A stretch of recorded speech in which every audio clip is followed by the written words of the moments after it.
തിരക്കേറിയ ജീവിതത്തിനിടയിൽ നിന്ന് ഞാൻ സമാധാനം തേടുകയാണ്.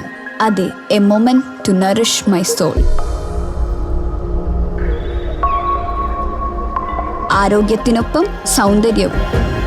സമഗ്രമായ ആരോഗ്യത്തിൻ്റെയും സൗന്ദര്യത്തിൻ്റെയും പുതിയ തുടക്കത്തിനായി മട്ടാഞ്ചേരിയിൽ സ്ഥിതി ചെയ്യുന്ന ആയുർസ്പർശ് ആയുർവേദ ഹോസ്പിറ്റൽ നിങ്ങളേവരെയും സ്വാഗതം ചെയ്യുന്നു. പത്രപ്രവർത്തകൻ പ്രസന്നകുമാറിന്റെ 1ാം അനുസ്മരണ സമ്മേളനം സംഘടിപ്പിച്ചു.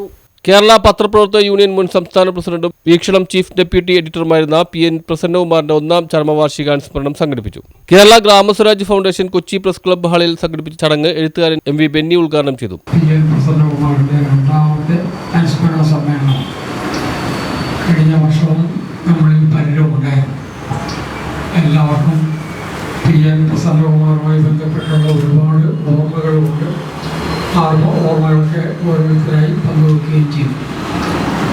എനിക്ക് മഹാരാജാസ് കോളേജിൽ വിദ്യാർത്ഥിയായിരിക്കുന്ന കാലത്താണ് PN പ്രസന്നകുമാറിനെ പരിചയം.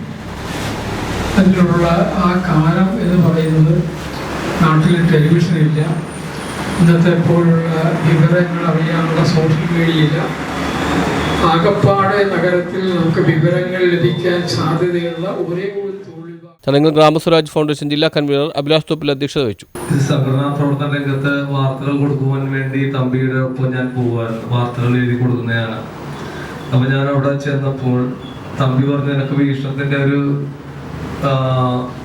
ഇവിടുത്തെ ഒരു റിപ്പോർട്ടറായിക്കൂടെ, ഒരു പത്രത്തിന്റെ ഇവിടുത്തെ ലേഖകനായിക്കൂടെ എന്ന് തമ്പി എന്നോട് ചോദിക്കുകയുണ്ടായി. സത്യം പറഞ്ഞാൽ അന്ന് എൻ്റെ മനസ്സിൽ ഉണ്ടായിരുന്ന ഒരു പത്രത്തിന്റെ ഒരു ചിത്രങ്ങൾ എടുക്കുന്ന ഒരു ഫോട്ടോഗ്രാഫറായി മാറണം എന്നുള്ളൊരു ആഗ്രഹം എൻ്റെ മനസ്സിൽ മാത്രം വെച്ച് പുലർത്തിയിരുന്ന ഒരു കാലഘട്ടത്തിലാണ് ഞാൻ അന്ന് തമ്പി ഇങ്ങനെ ചോദിക്കുമ്പോൾ ഞാൻ ഓർത്ത് എൻ്റെ മനസ്സിലുള്ളത് എഴുത്ത്. എനിക്ക് പത്രത്തിന്റെ ഭാഷ അത്ര വശമില്ല, നമ്മൾ പറയുന്നത് പോലെയല്ല.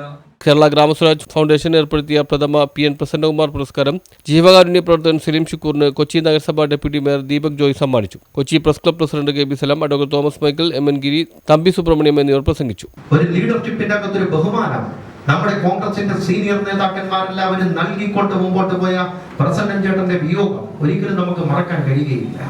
ദീർഘനാൾ കോൺഗ്രസിന്റെ മുഖപത്രമായിരുന്ന വീക്ഷണം ഒരു കാലഘട്ടത്തിനകത്ത് അതിന്റെ പ്രവർത്തനങ്ങൾ നിശ്ചലമായി. News bureau, Thoppumpady.